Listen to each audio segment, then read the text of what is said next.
चुनावी मौसम में क्या कहती है सरकार और क्या कहते हैं सपा के राष्ट्रीय अध्यक्ष अखिलेश यादव और बसपा के बहन कुमारी मायावती। चुनावी संघनाद हुई भी नहीं कि चुनावी मौसम की बयार बहने लगी है। चुनावी पार्टियां मतदाताओं को लुभाने के लिए लोक लुभावन घोषणाएं करने लगे हैं।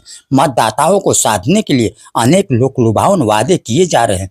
पिछले चुनावों की यादें भूली बिसरी सी लग रही है। मतदाता भी असमंजस में है। आधा आबादी को साधने के लिए चुनावी पार्टियां कमर कस ली है। 2017 में आधा आबादी की भागीदारी लगभग 10% थी, वही बढ़कर अब 35% से ज्यादा हो गई है। योगी सरकार अब महिलाओं की कार्यबल 50% लाना चाहती है।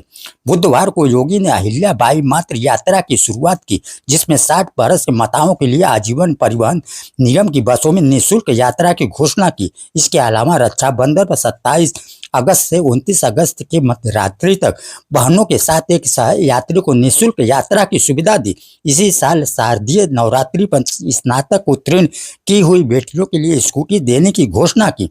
लखनऊ में योगी आदित्यनाथ ने अहिल्याबाई मातृ यात्रा के दौरान 2017 की याद दिलाते हुए कहा, देखा सपाई बिटिया घबराई का नारा गूंजता था, अब बेटियां बेखौफ है। विधानसभा चुनाव का बिगुल अभी बजा भी नहीं कि अखिलेश यादव बसपा को किनारे करते हुए भाजपा से 2-4 हाथ करने को तैयार है। वह अपनी लड़ाई भाजपा से मानते हुए चुनावी घोषणाएं कर दी। बुधवार को पत्रकार वार्ता में महिलाओं के लिए स्त्री सम्मान समृद्धि योजना की घोषणा की। उनकी सरकार बनने पर महिलाओं को हर साल 40,000 देने की बात कही। हर साल बढ़ोतरी की भी बात कही। इंटर पास पर छात्राओं को लैपटॉप और साइकिल देने की बात कही। भाजपा सरकार में बंद 26 सरकारी स्कूलों को फिर से चालू कराएंगे अखिलेश। महिलाओं को सरकारी बसों में आजीवन मुफ्त यात्रा की सुविधा।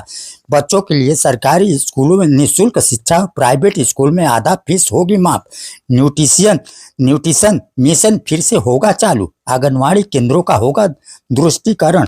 महिलाओं के लिए 24 घंटे एम्बुलेंस सेवा और हर तहसील में बनेंगे पीजी कॉलेज। यह है सपा के अखिलेश यादव का चुनावी घोषणा।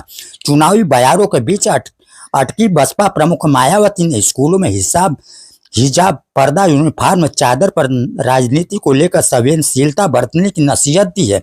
मायावती ने बुधवार को एक पर लिखा, संविधान सभी धर्मों के लोगों को अपनी धार्मिक मान्यताओं और रीति रिवाजों के अनुसार शांतिपूर्ण जीवन जीने का अधिकार है। तो क्या मतदाता लोक लुभावन वादों को करेंगे दरकिनार की धरातल पर गड़ाएंगे नजर?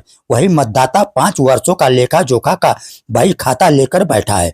जनता किसको बैठाएगी गद्दी पर? एक एक मतदाता की वोट की कीमत जानती पार्टियां।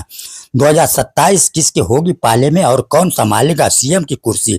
प्रस्तुत करता ताजा न्यूज इंडिया डेस्क।